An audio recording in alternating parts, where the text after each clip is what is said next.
Hello, this is James from the PlayStation blog. I'm here with John from Ben Studios. We're here to talk about what was previously known as Uncharted NGP, but we now know is called Uncharted Golden Abyss. So, first of all, tell us the overarching premise of this new Uncharted title.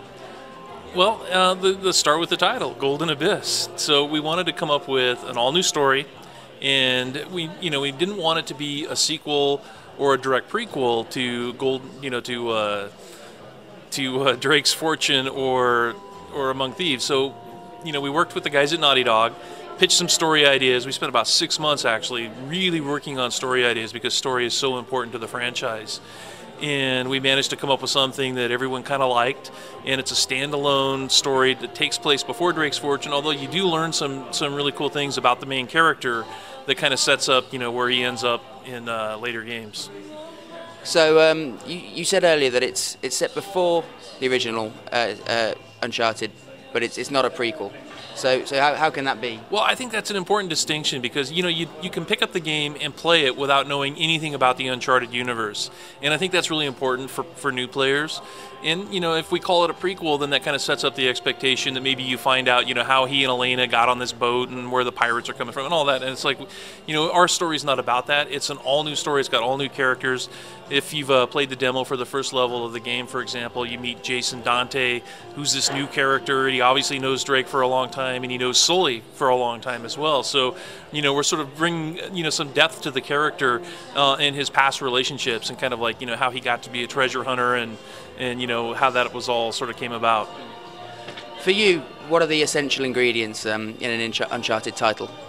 Well, the most important thing is, I think, again, story, because that's what I'm most heavily involved in. But, it's like starting with a historical mystery.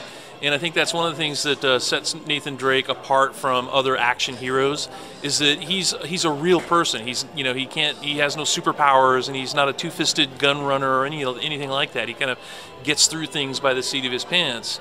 But starting with that historical mystery, I think, is really important. And we have a really good one, which we're going to go into more detail about later on. But it's like Drake.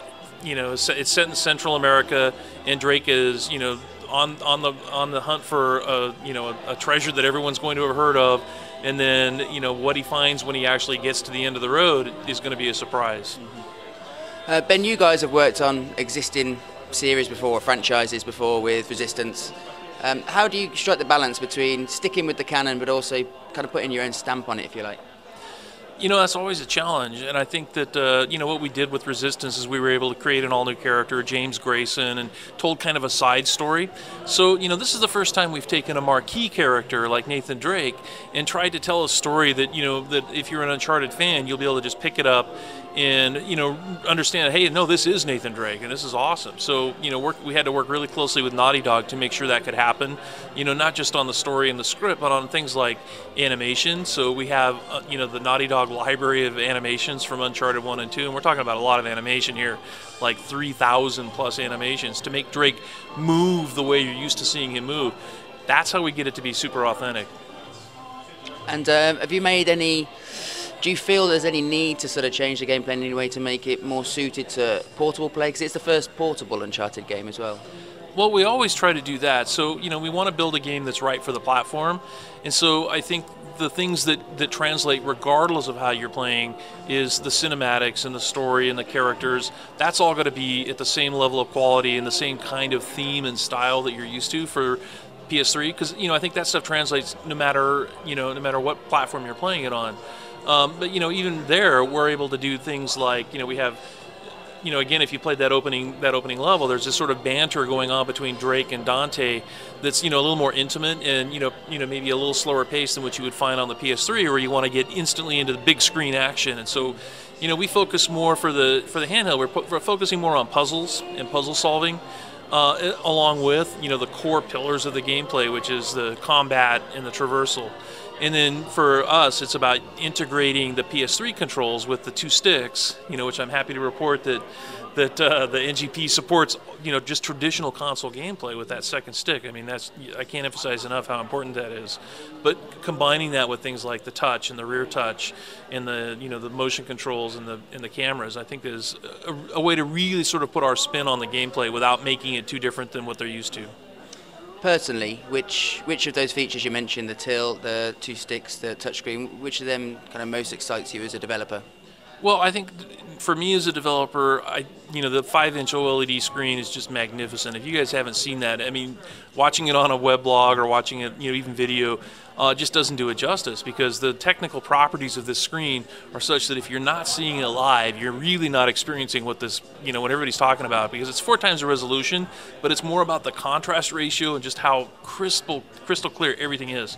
So, that with a combination of the two sticks, and I think the front touch is my own personal favorite, just because it makes designing gameplay so intuitive. So, for example, one of the things I've always had trouble with in shooters is throwing grenades.